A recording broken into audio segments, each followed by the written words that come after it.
Every now and again, the personal lives of professional athletes become relevant and important to discuss in a capacity through Field to Rim.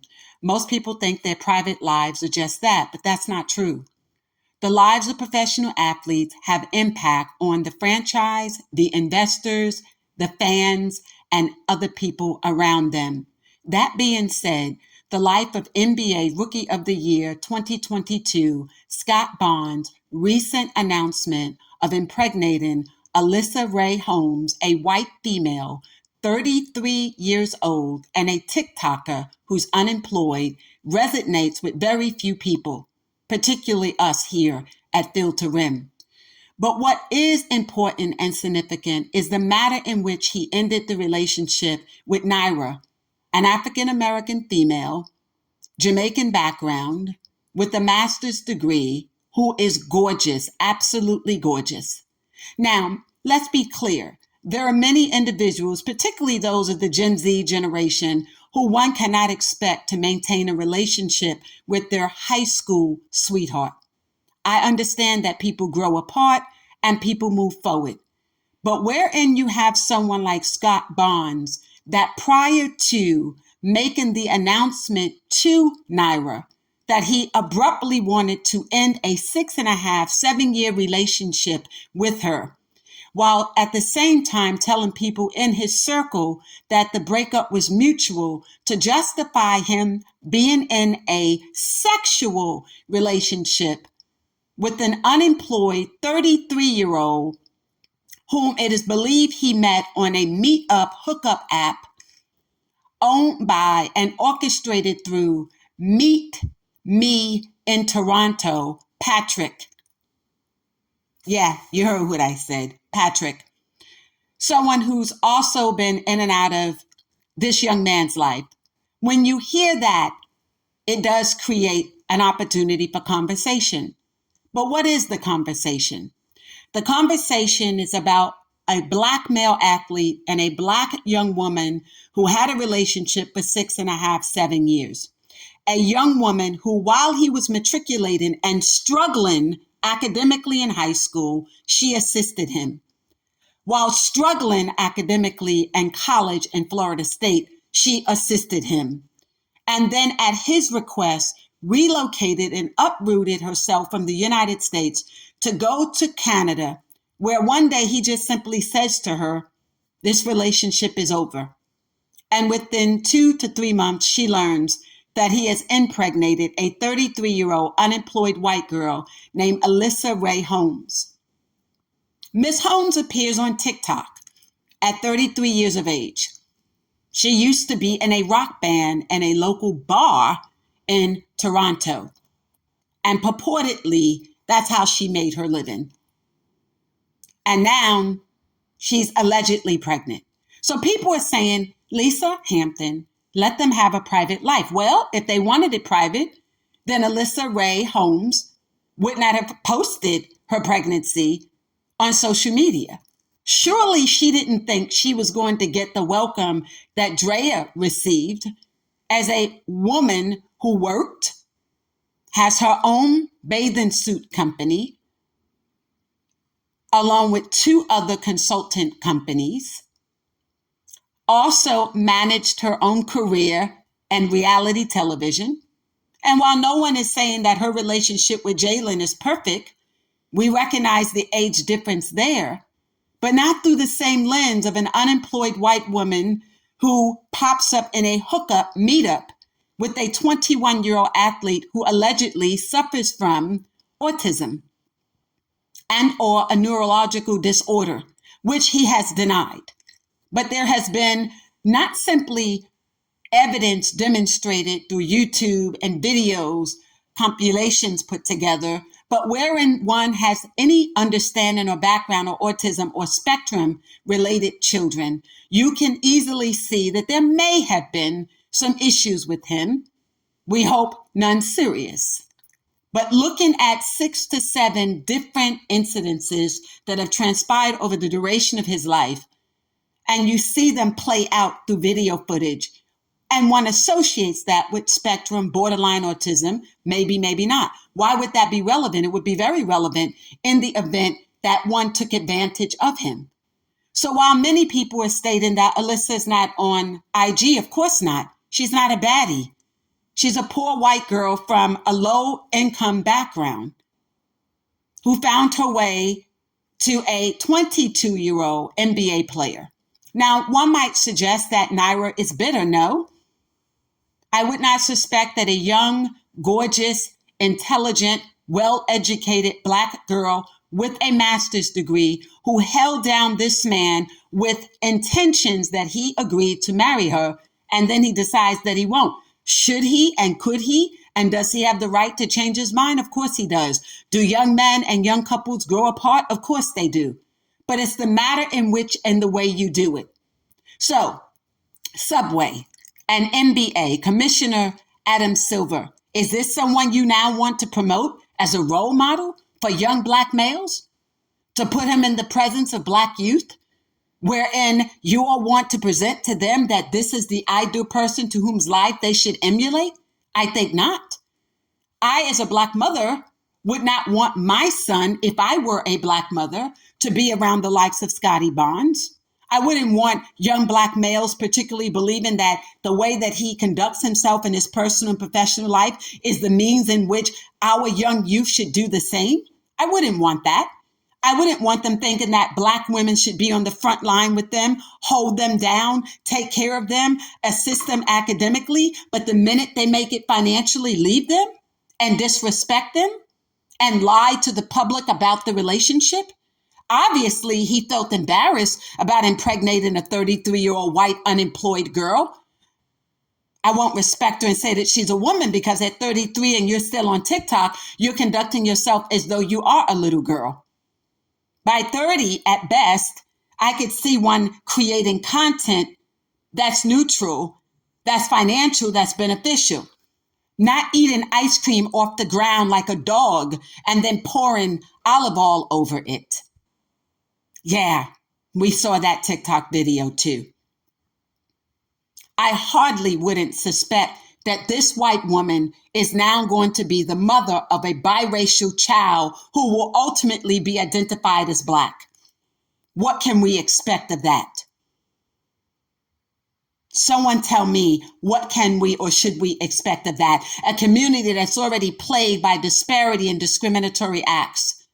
A community that's already dealing with so many outside influences that we must be responsible and accountable for how we handle and conduct and navigate and the narrative of our culture, our community, our citizenry. Yes, I think we have the ability to do that. We have as much rights and ability to do that as the NBA does in controlling its brand. The John Morants, the Kyrie Irvings, the Draymond Greens, all those acts and incidences that the NBA, through Commissioner Adam Silver, takes upon himself to control those narratives, to protect the brand of the NBA. We believe the brand of the Black community should be protected too, such that in a way that it does not allow for the likes of a Scottie Barnes to be able to showcase this old 33-year-old unemployed white woman who's now impregnated and carrying a partially Black seed. That behavior is not befitting family, Subway. No, it's not. And so we have an opportunity in this instant to say to the NBA, what are you doing to protect the communities that you serve also? Scottie Barnes has a Scottie Barnes summer camp that is 99% white and Asian. And we noticed that when there was this fallout about the public now learning about him dropping the high school sweetheart, a young woman who went on to college, a master's degree, residing with him in Canada. And one day you just tell her you have to leave. I don't want you anymore. With no excuse, no explanation. Okay. Any person has that right. But does she not have any legal rights for the agreements that were made for her to uproot and leave her surroundings and her family to be with him? I mean, when men ask a woman for their hand in marriage, You say you have a contract agreement when you break it such that you can demand to get the ring back and whatever incidentals associated with that. Does she not deserve the respect at least? Instead of him lying to the public about what happened to insinuate it was mutual, it was not mutual. And she said as much. She has finally broken her silence. And I'm glad, Nira, that you did that. I am glad that she finally broke her silence. Too often Black women choose to remain silent and remain quiet, while Black men and others railroad them, abuse them mentally, emotionally, psychologically, and physically. They stay quiet and let him have the entire opportunity to let people think that this is what transpired. I am glad that she took to her network, her TikTok channel, to say, no, these accusations surrounding how the relationship ended is not true. Why? Because he wants to lie on her to save his name and reputation. I know she's wondering whether she dodged a bullet or not. Is his behavior something bigger? You find a girl on a meetup, meet me in Toronto, a meetup hookup, and in less than 2 months she's pregnant? So you're having unprotected sex? How irresponsible is that? Is that the message that we want to also send to young Black youth, NBA? We again want to protect our future Black males. See, our Black women, Commissioner Adam Silver, aren't just women who are giving birth to Black boys to play basketball. We have more value and more respect than that.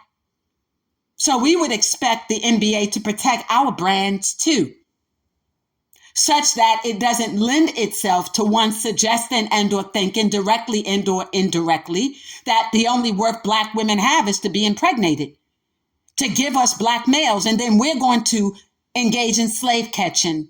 That's the term. We call it slave catcher or handlers, where white girls all of a sudden, as soon as they sign these multi-million-dollar contracts, as Scottie Barnes did this year in June, for $234 million. Now this Black girl who's been ride or die with you for 7 years, she's no longer worthy of your love and your affection?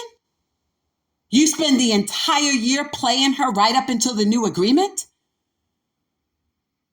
You allow her to attend the draft event, televised.